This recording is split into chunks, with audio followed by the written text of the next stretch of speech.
I noticed someone following me 3 days ago. It always happened at 4 p.m., starting from the village in the city and trailing me all the way to Yuanshin Wholesale Market. I parked my electric bike at the west gate. As I bent down to lock it, I glanced sideways behind me. The person quickly yanked their hat down to cover their face and ducked into a seafood stall. Pretending not to notice, I went into the main hall as usual, following my daily shopping routine. I picked out vegetables, bagged them, and paid, all in one smooth motion. He's already spinning like a top, doing the work of 8 people all on his own. What I'm doing is nothing, I replied cheerfully before leaving the hall. I tied my things securely and headed out of the market. Just as I let my guard down, a greater calamity lay waiting ahead. As I turned into the alley, I saw it was packed with people. The flashing lights of an ambulance made my head spin. A neighbor shouted, "Jihui, hurry. Something's happened to Ali." My mind buzzed. I abandoned my electric bike and rushed to push through the crowd. There lay Wu Lei, covered in blood, groaning on a stretcher. By the ambulance, 5 or 6 men stood with clubs, their faces menacing, glaring at the bloody scene. I ignored everything else and threw myself onto the stretcher, crying. Wu Lei's face was half swollen and purple. The bleeding on his forehead had stopped for now. His mouth swollen, he managed to joke. "Jihui, don't worry. Watch out for the baby. I'm fine. Just got itchy, and they helped scratch me." I cried even harder. A nurse yelled, "Who's the family member? Someone needs to come along." I struggled to climb into the ambulance, but someone yanked me back by the shoulder. Turning around, I saw my second uncle. "Uncle, what are you doing here?" I asked. Then it hit me. The person who had been following me must have been hired by him. What exactly did he want? Before I could speak, he lashed out first. "Jihui, have you no shame? Running around doing disgraceful things. Your father's too spineless. So today I'm stepping in to teach you a lesson, you shameless girl. You're not even married, yet you're waddling around with that big belly, playing house with some petty thug in this backwater alley. You've brought nothing but disgrace to our Dan family name." His words came like bullets from a machine gun, piercing the last shred of dignity I had left. I wished I could crawl into a hole and disappear. The neighbors who had gathered to watch started chattering, pointing fingers at me. The ambulance sped away, leaving me behind. My uncle's henchmen dragged me, now surrounded, into a beat-up minivan. As the car started, I looked through the grimy window and saw our breakfast cart overturned. Wu Lei's second-hand griddle lay among the scattered flour, black and white mixed together, a heartbreaking sight. At that moment, I knew I was losing Wu Lei, just as I had lost my mother when I was a child. I curled up in the corner, sobbing quietly. I knew that if I cried too loudly or struggled too fiercely, my grandfather and second uncle would surely beat me half to death. If that happened, the baby in my belly would be in danger. The child must go. This shameless girl, she refused every decent suitor and insisted on running off to do such disgraceful things. She's dragged the Dan family name through the mud. No one stops me. I'll beat this idiot to death today. Grandfather's roars echoed from outside, his whip raised high. I heard my father's voice, trembling as he pleaded, "Dad, aren't you worried the villagers will hear you yelling like this?" "Eldest son, at this point, do you still care if the villagers find out? Didn't you see the entire village gathered when the van entered? They already know. You're just plugging your ears to avoid hearing it. Dad, even if you beat her to death, what's done is done. You finally understand. Tell her, the child must go." Grandfather tossed the whip aside and stormed back into the house. Father opened the door. The room was pitch dark until he switched on the dim light. In its weak glow, I saw his face, worn and cowardly. He hesitated before speaking. "Jihui, listen to your grandfather. Get rid of the child. The Qiao family is still waiting." "Dad, why should I listen to grandfather? Whose daughter am I? Why can't you stand up for me? The baby is 6 months old, my own flesh and blood. Aren't they afraid of karmic retribution? You're not married. This is a bastard child. Should we just throw the Dan family's reputation away? Father shouted suddenly, his cowardice giving way to anger. Before grandfather, he was always meek and subservient, but with us, he was volatile, yelling and scolding in bursts of fury. I was terrified he'd lose his temper completely and hit me like he used to hit my mother years ago. I changed my tone, knelt down, and begged, "Dad, please talk to grandfather. As long as I can keep the baby, I promise to obey. The Chiao family's dowry has already been spent. Your second uncle used it to buy Guoqiang a house in the city. If you don't get rid of the baby, how will we explain it to the Chiao family?" "Dad, that's not fair. Guoqiang is uncle's son. I have no obligation to support him." I clung tightly to my father's shirt, questioning him relentlessly.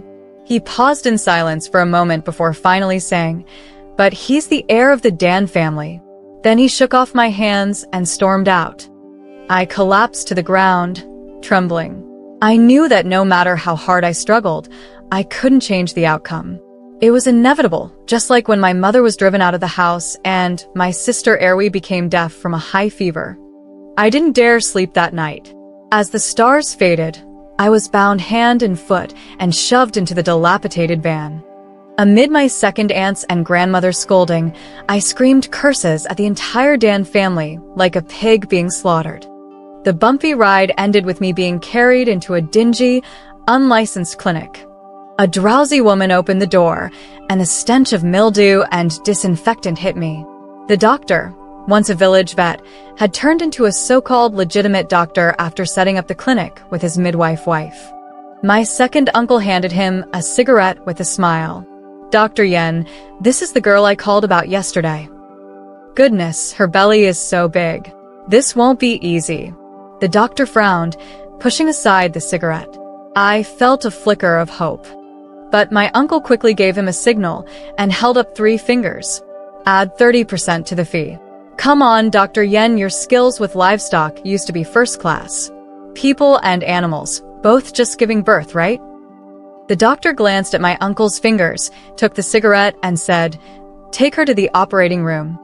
The woman stuffed gauze into my mouth, muffling my wails and resistance as I was hoisted onto the dusty operating table. They treated me like livestock, ready for slaughter. A crude anesthesia needle was jabbed into me. The ropes tightened as I struggled, and I could feel my strength fading. My bloodshot eyes barely had time to widen before my eyelids grew heavy and shut. As the anesthetic took hold, I felt myself floating, my consciousness slipping away. After what seemed like an eternity, chaotic footsteps and sharp voices pierced the haze, echoing in my mind. "You've got some nerve. Are you trying to get yourselves killed? This is utterly reckless." The voice quickly gave way to the clink of surgical tools and faint, labored breaths. My body grew heavier, sinking downward. Then I saw my mother. She was crying as she said, "Jiahui, you must live." But in an instant, everything disappeared. All sound vanished, and I felt blood flowing freely from my body, pulling me back into consciousness. I struggled to open my eyes. Outside, the sky was pitch black. A white curtain partially covered the window. The room smelled clean, like fresh disinfectant. "You're finally awake," said a doctor as she walked in.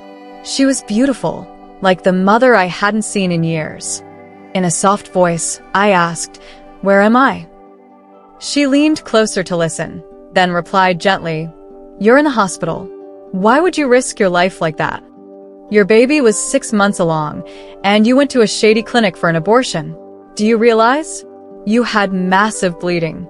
If you'd arrived even a minute later, you wouldn't have survived. We worked all day to save you." Abortion? Her words hit me like a lightning bolt. I quickly reached for my belly, only to find it flat. I sat up abruptly, yanked off the blanket, and grabbed the doctor anxiously. "Doctor, where's my baby? Where is she? How is she?" "Calm down."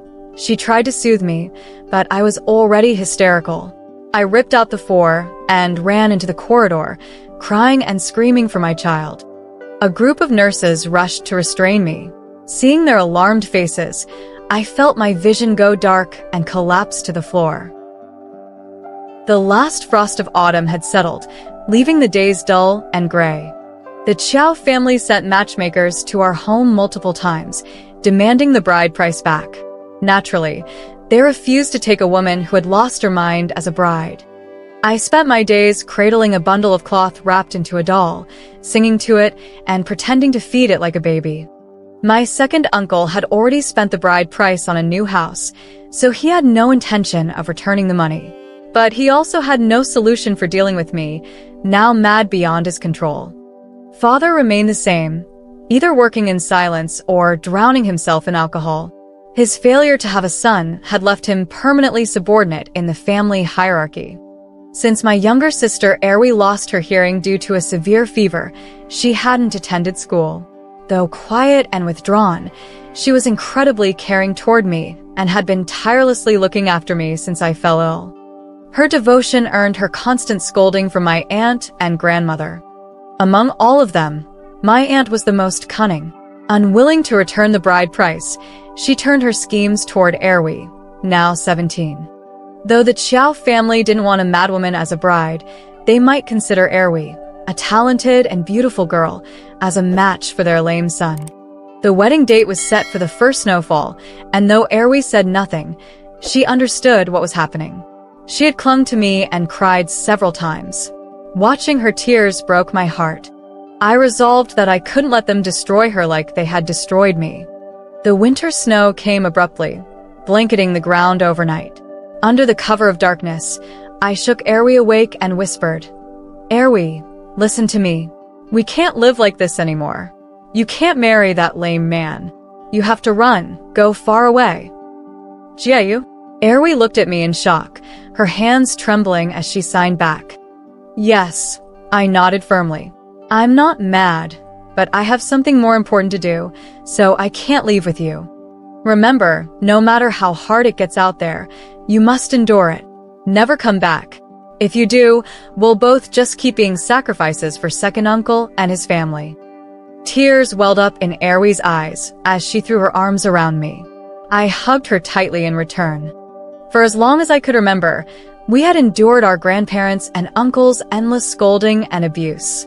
We were treated as servants, working endlessly from dawn till dusk. But even though we were all we had in this world, this cruel reality was forcing us apart. I pinched her arm hard, urging her to be strong. She refused to leave, worried for me. But for her sake, I steeled my heart and pushed her away. Under my insistence, Erwi finally set off under the snowy sky. As I calculated the time she would be boarding a bus, the door suddenly burst open. Erwi was back, her clothes soaked in snow and mud, her eyes red and swollen from crying. My aunt's sharp voice rang out behind her. "Ungrateful brat. You're lucky the Chow family is even willing to take you. And you want to run? A deaf girl like you can't even feed herself. What could you possibly do out there?" At that moment, as I watched Erwi standing timidly in the courtyard, enduring my aunt's endless scolding, something inside me snapped. Her tears mirrored the helplessness of my mother years ago. I threw down the cloth doll I'd been holding, stormed outside, and shoved my aunt to the ground. Before she could recover, I straddled her and began swinging my fists, pummeling her with all my might. My mind went blank as her shrieks pierced the air. It took several men to pull me off her.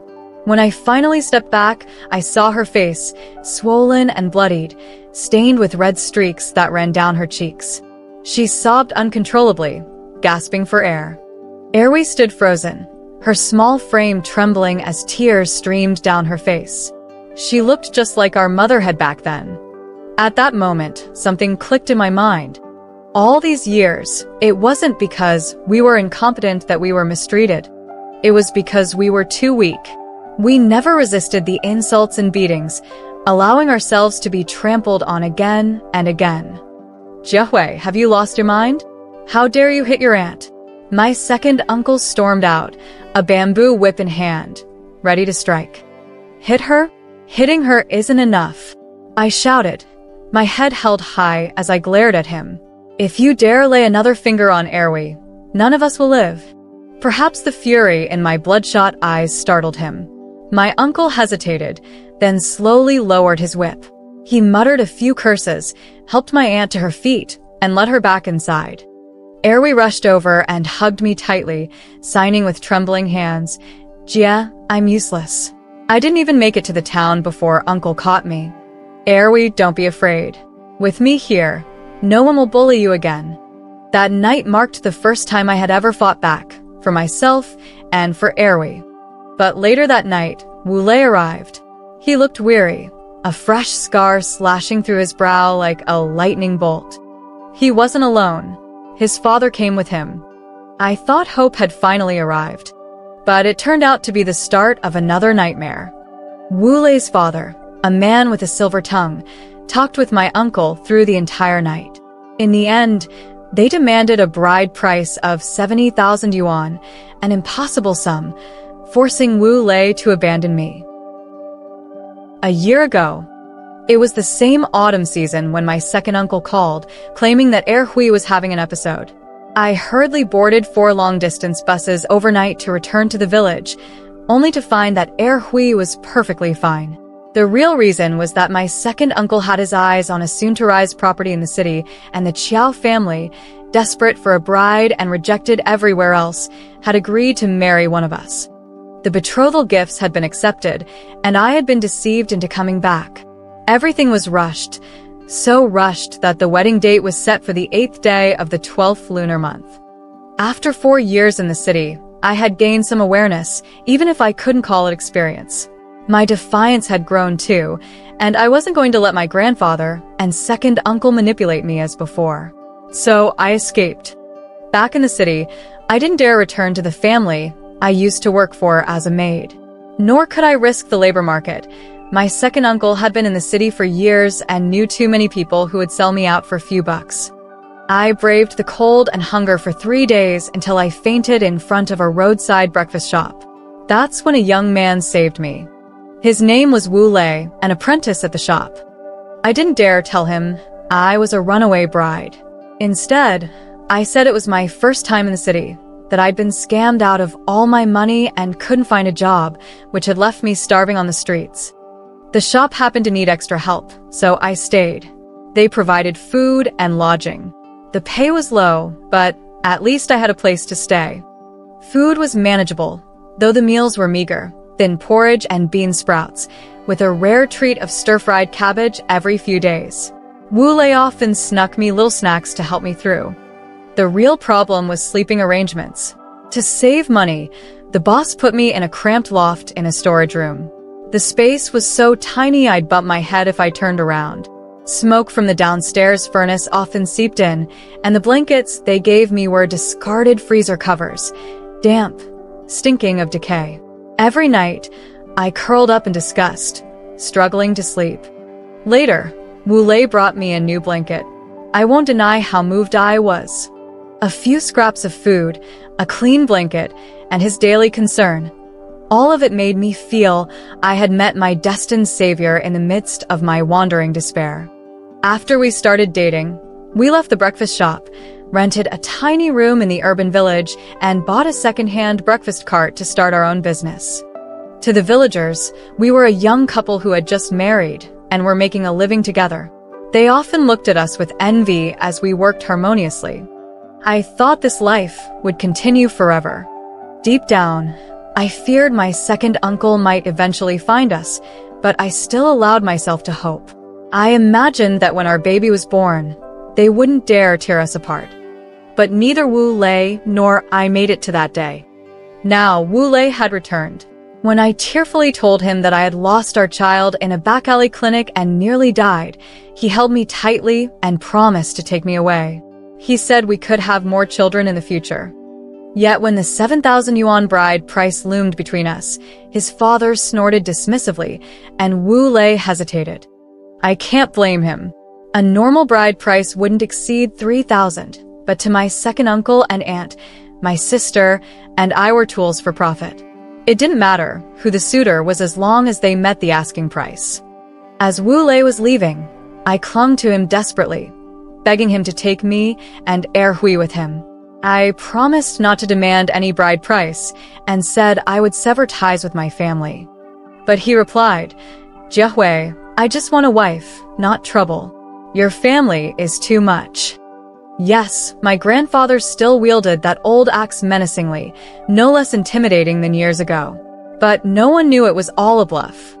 The words I wanted to say stuck in my throat, and I swallowed them back down. Wu Lei's words, "I just want a wife, not trouble," were like a bucket of cold water, dousing me awake. What I had believed to be love and reliance was nothing more than a one-sided illusion. In the end, I realized I had to depend on myself.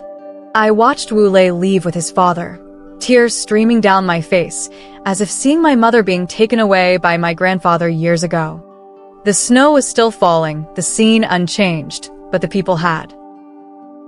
In the bitter cold of midwinter, my father once again drove my mother out of the house. By the time the sun hung low in the west, she had brought back my grandfather. Grandfather arrived with a leg of lamb in hand, leading my tearful mother to attempt reconciliation. But this time, my father was determined to get a divorce. Grandfather tried every argument he could think of, but nothing worked. Father's unyielding refusal enraged grandfather, and the situation escalated into a family row. Storming out of the yard, grandfather tossed the leg of lamb to our big wolf dog, Keed, who eagerly devoured it. With a cold expression, grandfather declared, "Fine then. The kids are still young. They can't be separated from their mother. She's taking them with her. The children are the root of the Shan family," my grandfather bellowed, standing in the middle of the yard with an axe in hand. "Unless I, Shan Tianbao, am dead, no one's taking them." My mother cowered behind grandfather, crying softly. Grandfather, with his glasses perched on his nose, adjusted the heavy frames out of habit, his squinted eyes obscured by the thick lenses. Slowly, he looked from my hysterical grandfather to the others in the yard. My father sat squatting on the ground, head lowered, a cheap, half-smoked cigarette pinched between his fingers. Grandfather spoke deliberately. "Shan Cheng, this is your final chance. Are you going to reconcile or not?" My father stood, flicked the cigarette stub to the ground, and ground it under his heel. Glancing at my posturing grandfather, he replied, "We can't go on." Grandfather grabbed my mother by the arm and began dragging her away. Overwhelmed by my father's words, my mother wept even more bitterly. "Dad, I'm not leaving," she wailed. "Yuxia, Shan Cheng's made up his mind to leave you. We can't cling to this shame. Come home with me." Grandfather's voice was choked, each word forced out of his throat with difficulty. But my mother stubbornly refused to move. Her resistance was so strong it nearly brought her to her knees as grandfather pulled her. Her hair came loose during the struggle, and she looked like a madwoman, crying and shouting. Her voice quivered with grief as she repeated, "Dad, I can't leave my children. If I go, I'm taking them with me." My sister and I were locked in the west room by my grandmother. My sister cried at the top of her lungs while I pressed against the grimy window, spying on the scene outside. I saw the veins bulging on the back of grandfather's hand as he tried once more to pull my distraught mother to her feet. "You're better off without them. Dragging two children along will only make your life harder," he said with bitter resignation. But my mother couldn't hear him, her sobs growing even louder. My grandfather's gaunt face turned a livid purple as he threw the axe to the ground and spat fiercely.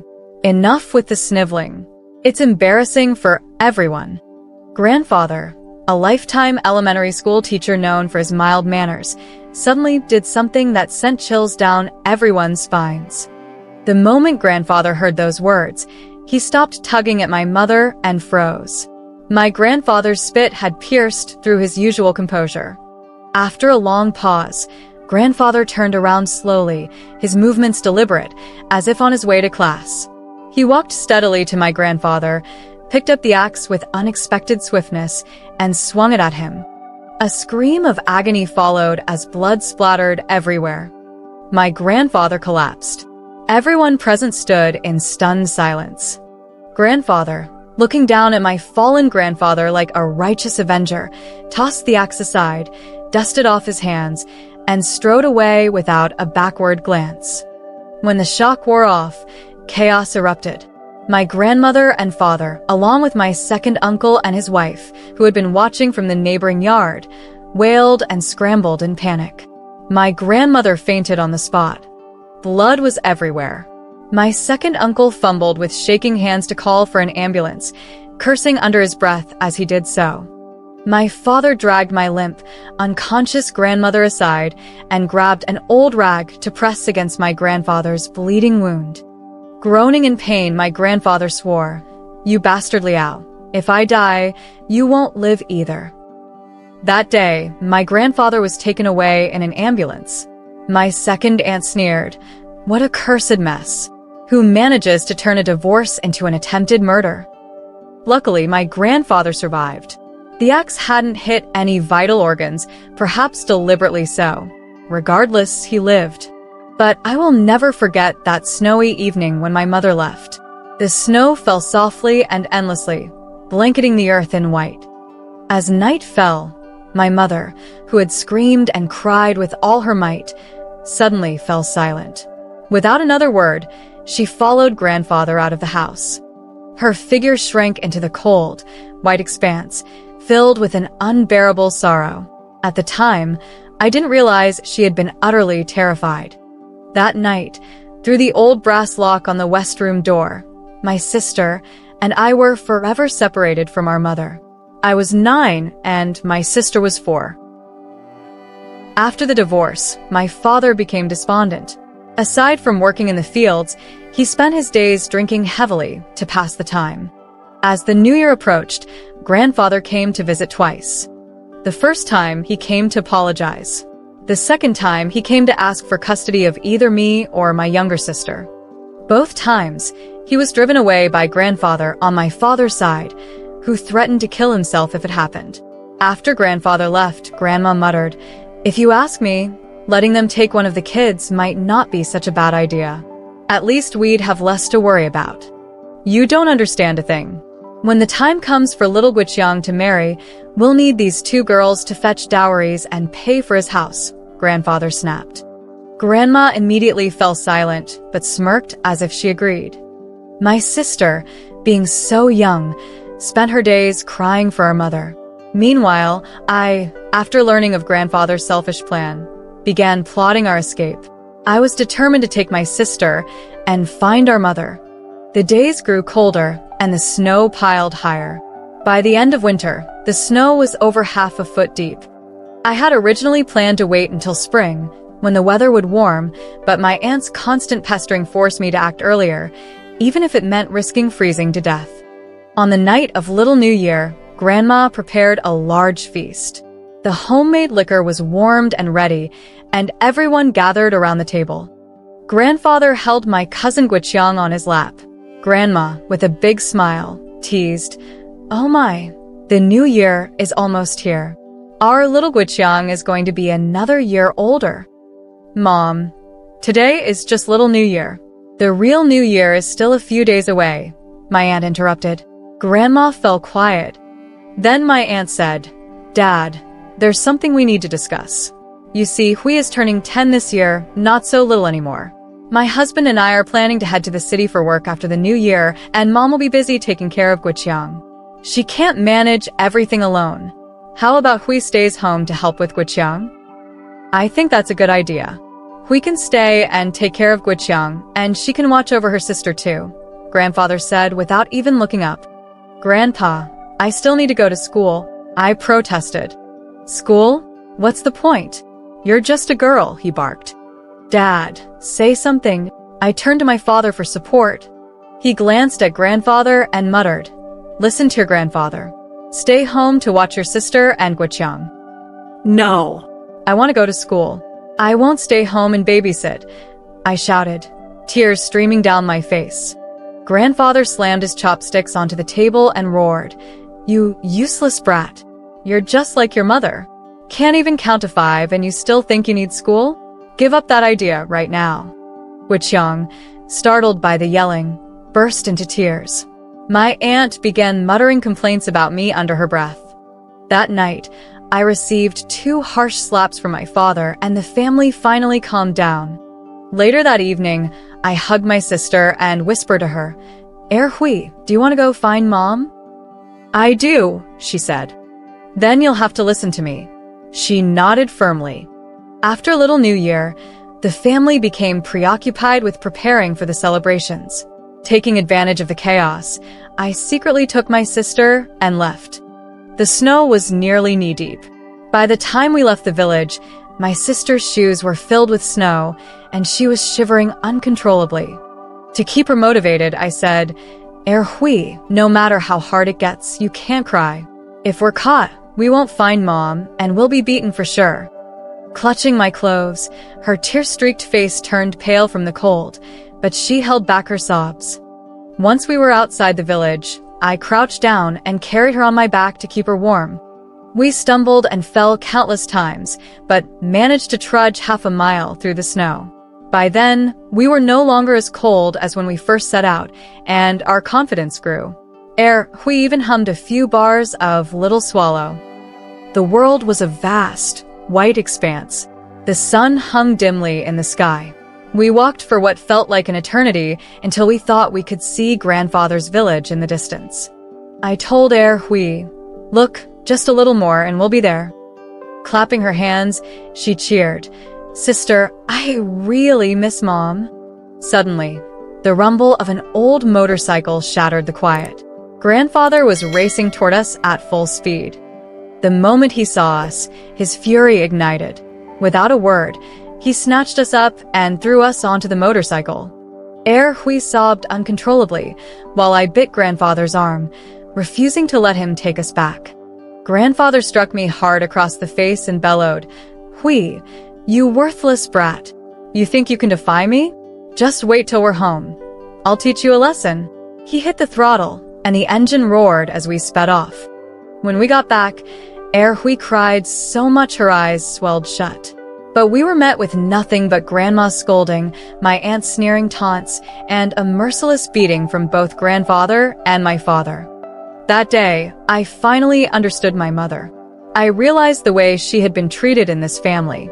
Grandfather and Grandma had always despised her, especially after my aunt married into the family. They doted on my aunt, praising her cleverness, while belittling my mother's simplicity. Now that she was gone, they turned their cruelty onto me and my sister. It turns out, misfortune can indeed be passed down. After the Lantern Festival, my aunt weaned 2-year-old Guiqiang and left with my uncle to join his construction team in the city for work. No matter how much I cried and protested, Grandfather still refused to let me return to school, insisting that I stay home to help Grandma take care of Guiqiang. With no other options, I sought out my teacher. After much pleading and persuasion, my teacher finally convinced Grandfather to reluctantly allow me to go back to school. But the troubles didn't stop there. Although I could attend school, the moment I returned home, Grandma would immediately order me around nonstop. In the summer, I had to gather pigweed from the fields. After that, I had to entertain Guiqiang. When he finally fell asleep, there were dishes to wash and pots to scrub. Guiqiang was spoiled from a young age. If things didn't go his way, he would throw endless tantrums. The only way to pacify him was to carry him on my back, pacing back and forth until he calmed down. Once, I was so exhausted that I accidentally fell asleep. Guiqiang rolled off the Kong and hit his head, splitting the skin. Furious, Grandfather whipped me mercilessly with a leather belt, yelling, "You useless thing! How dare you slack off!" If it hadn't been for Hui stepping in to stop him, I might have been beaten to death. As Guiqiang grew older, I thought my burdens might ease. But instead, disaster struck Hui. One rainy day, while gathering pigweed in the fields, she caught a severe chill and ran a high fever for 3 days and nights. Grandma, unwilling to spend money, refused to take her to the hospital. By the time her fever subsided, she had lost her hearing. From that point on, Hui stopped speaking altogether. She was 7 years old that year. I decided to drop out of school to take care of her. When I turned 16, I heard from a traveling doctor that a hearing aid might help Hui. Knowing the family would never agree to spend money, I went to the city to work as a maid. At my hardest, I cared for a pair of twin infants, working to the point where I couldn't even straighten my back. Whenever I managed to save some money, my aunt would track me down. One day, she claimed my uncle's construction team was in debt and in danger of violence. Another day, she'd say something had happened at home. Every time, she said it was just borrowing, but like a wolf borrowing piglets, most taken never came back. Eventually, I became more cautious. When she realized she couldn't manipulate me anymore, she and my uncle devised another plan, arranging a marriage for me with the Chiao family. They demanded a bride price of 70,000 yuan. The Chiao family's only son was disabled, with a lame leg. Any decent parents would never force a healthy daughter into such a dire situation. But I, as if trapped by the curse of fate, eventually became a part of the Chiao family after all. I married a man named Chiao Sigu. On the night of our wedding, I finally understood why the Chiao family was willing to pay double the usual bride price to marry me, a woman who had lost her virginity. It turned out that not only was Chiao Sigu lame, but he was also blind in one eye. When I saw the hideous, almost terrifying face in front of me, with a pale blue eyeball rolling around, I screamed in horror, almost fainting from shock. But Chiao Sigu remained calm and slow, walking toward me and sitting at the corner of the Kong, turning his head to look at me. I quickly reached for the scissors hidden in my clothes, thinking that if this blind man dared to make a move, I would kill him first. But then he spoke, his voice like something from another world, surprisingly gentle. "Your name is Hui, right? You've had a long day, get some rest." After saying this, he threw a coat over himself and lay down. My racing heart calmed a little, but I still couldn't sleep, fearing that he might pounce on me once I closed my eyes. That night, I kept my eyes fixed on him until dawn, and he didn't move once. For several nights, Chiao Sigu continued to sleep fully dressed, and I, exhausted, would eventually fall asleep, but my hand still gripped the scissors, ever watchful. In fact, marrying into the Chiao family didn't change much for me. The things I had to do were no different, maybe even a bit easier. A month into our marriage, Chiao Sigu continued to sleep in his clothes, only now using a blanket, lying still just as he had before. As the new year approached, the Chiao family became busier preparing for the holiday, and I often found myself running late in the afternoons, returning home late at night. Although I claimed I was out gathering firewood, Chiao Sigu secretly followed me. "Show me what's in your hand." "What?" I asked. "Don't play dumb. I know what it is. Show it to me." "Chiao Sigu, what are you talking about?" I said, irritated. "The root of wolf's poison flower." His low growl startled me, his voice hoarse yet magnetic. "This is my business, don't interfere. You'd better stay out of it or else." I made a threatening gesture, glaring at him. "I'm not afraid of death, but I'm afraid of you dying," he said, suddenly softening his tone. I knew my plan had been discovered, but I didn't know how to react. But then he said, "Hui, don't be foolish. Killing someone means paying the price with your life." "I know. I've wanted to die for a long time, ever since they sent me to that shady clinic run by a vet for an abortion and then sold me off to you, a crippled, blind man. I've already died several times. Hui, marrying me is a great injustice to you. But if you want, I can let you go. I'll talk to my parents, you can leave tonight, go far away, and never come back." "Chiao Sigu, stop pretending to be a good person. Don't involve yourself in my matters. Stop this nonsense, you stand there without knowing the pain," I said bitterly, then stormed out. After the new year, according to old customs, married daughters were supposed to visit their parents' home on the second day of the new year. I hadn't planned on bringing Chiao Sigu, but he stuck to me like glue, impossible to shake off. On the way, I repeatedly warned him to stay out of my business. It wasn't hard to guess that my family didn't welcome us. My aunt looked at Chiao Sigu with his limp and pale blue eye, with a look of disdain, sneering, "The son-in-law has arrived. How rare." Grandma made a few dishes and brought them to the table, neither warm nor cold. I sliced the blood sausage I had brought from my in-laws' house and served it, heating the wine and saying, "Grandpa, Uncle, this is the good wine we've brought to honor you." Grandfather smiled faintly, rarely showing joy. When I poured the wine, Hui was still tending the fire in the kitchen, and my father sat nearby. I looked at him and said, "Dad, look." My father looked up.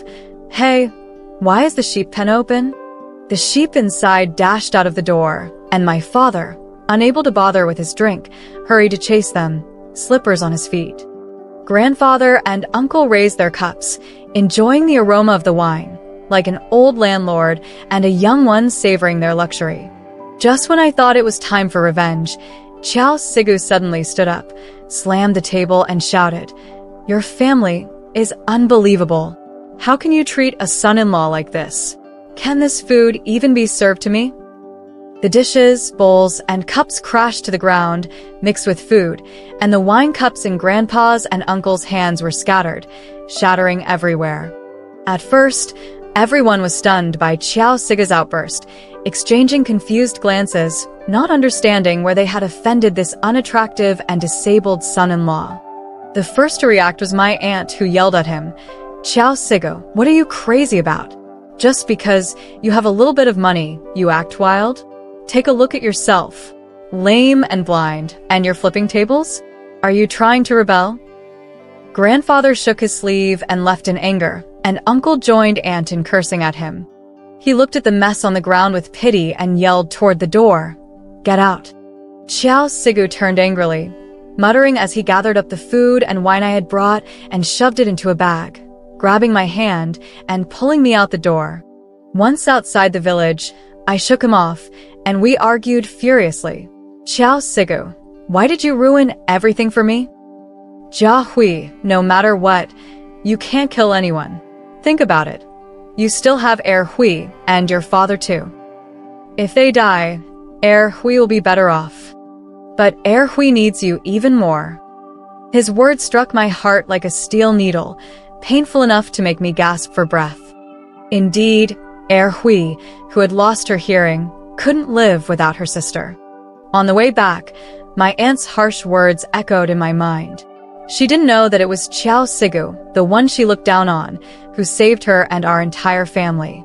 I had mixed wolf's poison flower pollen into the blood sausage and wine.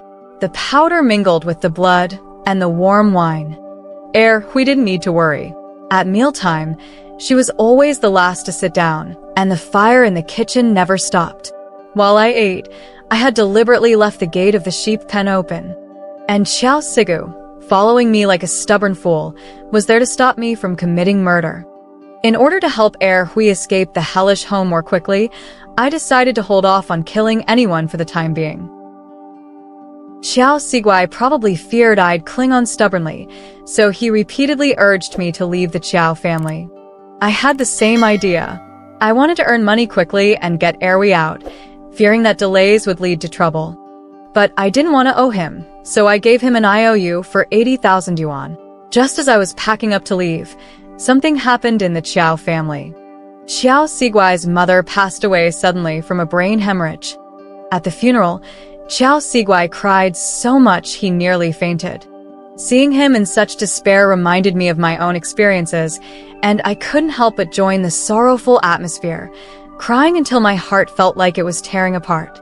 After his mother's burial, seeing how devastated Chow Sigui was, I decided to stay for the time being.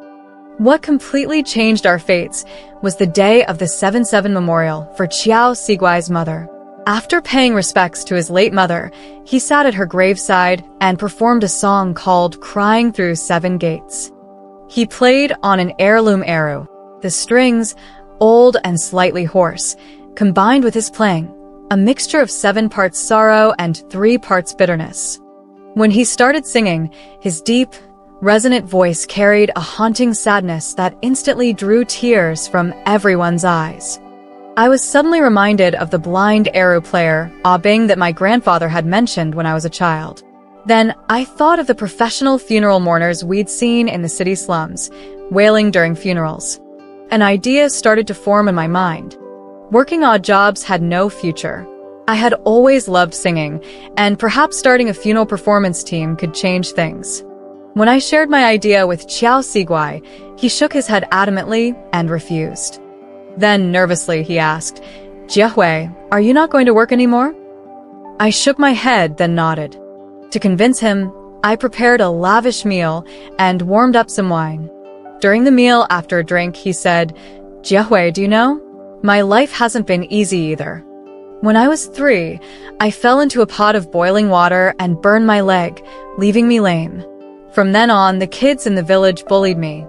They called me a sissy and threw trash at me. One year during Lunar New Year, the other kids were playing with firecrackers and I wanted to join. But they mocked me, saying I was a coward. To prove them wrong, I tried to light the big firecrackers adults used. But the gunpowder exploded, injuring my face and blinding one eye. From then on, I became a lame, one-eyed kid.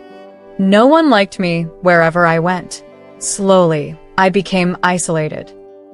At that moment, I realized how much we were alike. We'd both been dragged through life's hardships and humiliations, stumbling and crawling forward. He didn't know that the real reason I decided to stay was that, since our marriage, he hadn't laid a finger on me. He gave me a sense of security. After his mother's death, when he knelt for 7 days and nights in mourning, I saw in him a resilience and authenticity amid the overwhelming grief. Perhaps from that moment, deep down, I had already accepted him. Neither of us had realized it yet. The first gig we took on as a duo was for a middle-aged man who had died of a sudden stroke, leaving behind young children and a grieving widow. At first, I thought I wouldn't be able to cry. But Qiao Siguai predicted correctly. My heart was full of resentment. Crying came naturally, and it felt raw and real. That day, I cried until I was breathless. Memories of all the injustices and pain flooded my throat. I nearly fainted, and many people at the funeral were moved to tears. Accompanied by Qiao Siguai's sorrowful eru, the scene was utterly heart-wrenching. After that, we quickly received another job for a joyous funeral, a 96-year-old grandmother who had lived a full life with many descendants. Through this work, I learned that the way you cry depends on the identity, age, and circumstances of the deceased. For joyous funerals, the sadness must carry a hint of celebration for a life well lived. Even Qiao Siguai's eru transitioned from pure grief to a poignant reflection on life's bittersweet journey. After that, word spread about us in nearby villages. The long-dormant tradition of funeral mourning seemed to come alive again. Whenever someone passed away in the surrounding areas, they would call us to perform. Just as our business was starting to flourish, I nearly quit. What shook me was a job for a young man who died from a fall at a construction site. Around 3 a.m., as I prepared my morning phrases and adjusted my tone, a cold draft swept past me. Suddenly, I heard a faint whisper. "It's so cold." It was the height of summer. A chill ran through me. Terrified, I crawled to where Qiao Siguai was resting and shook his lame leg. When he opened his eyes, the dim light reflected off his gray-blue eye, scaring me even more. Without thinking, I screamed and threw myself into his arms, trembling uncontrollably. When I told him what I had experienced, he gently patted my back and said, "Jiehui, don't be afraid. If we're meant to do this work, the heavens will grant us strong spirits to endure it. Think about it. Life is full of hardships. If we can help send someone off with dignity, isn't that an act of kindness? Stay righteous, and trouble will stay far away." That night, I found comfort and unwavering belief in his embrace. From then on, I was never afraid of ghosts again. But ghosts weren't scary, people were. My parasitic aunt, upon hearing we'd made money, set her sights on us. After several failed attempts to borrow money, she targeted Erwi instead. She arranged for Erwi to marry an older bachelor, demanding an 80,000 yuan bride price. That miserly bachelor handed over his life savings, which my aunt promptly pocketed. When Erwi learned she'd been sold, she drank half a bottle of pesticide in silence. Though she was discovered in time and survived, this ordeal pushed my father to his limit. For the first time, he erupted, arguing fiercely with my grandfather and second uncle before dividing the family assets. After returning from the hospital, Erwi became even quieter. After discussing it with Xiao Sigui, we brought Erwi to live with us. With my care, she gradually regained some vitality. That winter, I pooled our earnings and decided to take both Xiao Sigui and Erwi to Beijing. The plan was to get a hearing aid for Erwi and surgery for Xiao Sigui's eye. At first, Xiao Sigui refused, not wanting to spend the money. In frustration, I yelled, "Do you expect me to spend my life with a blind man?" Stunned, he eventually broke into a smile and embraced me, saying, "Jiehui, I'll go to Beijing with you." That night, for the first time, we truly became husband and wife. Xiao Sigui's prosthetic eye healed quickly. Although it couldn't see, it looked just like a real eye, giving him a more vibrant appearance. Hui, with the help of her hearing aid, became much more cheerful. Encouraged by me, she moved to the city and started working as a sales assistant at a cosmetics counter. Thanks to her diligence and dedication, she was soon named a top salesperson. The orders for Xiao Sigui and me kept piling up. We were so busy traveling from village to village for funerals that we sometimes had to take jobs out of town. When Hui announced her engagement, I discovered I was pregnant. Double the joy. But then, bad news about my second uncle's family reached us, just as I was about to give birth. The first to get into trouble was my cousin Guiqiang, who racked up massive online gambling debts. These debts snowballed out of control. With no other choice, my second uncle sold his house in the city and scraped together enough money to pay them off. Before he could catch his breath, tragedy struck his construction team.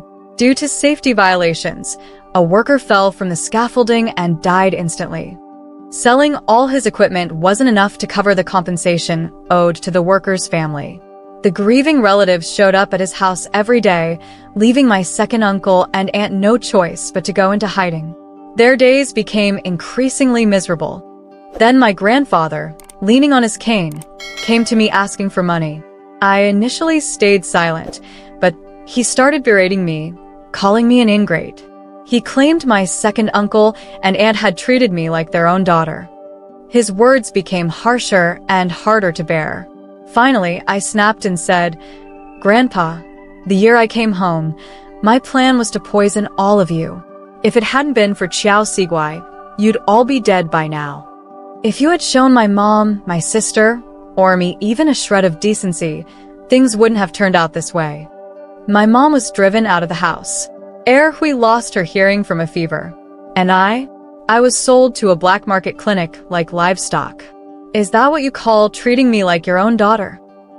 Grandpa fell silent, tears suddenly streaming down his face. He began performing his usual sob story, crying bitterly. He said that no matter what happened in the past, he hoped I could help my second uncle avoid jail time. I looked at my grandfather, now in his 80s, and felt no sympathy. The deep-seated hatred in my heart instead made me nauseous. As the baby inside me moved, I thought back to the black market clinic and my second uncle's wicked grin. I responded slowly and firmly, "Go home. I won't give a cent. If my second uncle ends up in jail, that's exactly what he deserves. Everyone has to pay their dues sooner or later." After that day, Grandpa never came back. My second uncle, unable to escape his crimes of negligence and manslaughter, went to prison. Later, I heard that my second aunt had cervical cancer. She was so emaciated that she was unrecognizable, with only a short time left to live. Their eventual downfall brought a small sense of closure. Justice had finally been served. After our child was born, it was right at the peak of the digital era. Various short video platforms began to emerge. On a whim, I registered an account. I started singing, while Xiao Sigui played the eru. After much effort, our following grew rapidly, as if we had hit the jackpot. Eventually, I open a live stream channel, selling products and running ads. Our lives truly began to thrive. Hui worked in cosmetic sales for a few years before learning to become a beautician after getting married. Through her relentless hard work, she steadily climbed the ladder. A few years ago, she opened her own salon and business has been booming. Finally, we were reborn from hardship.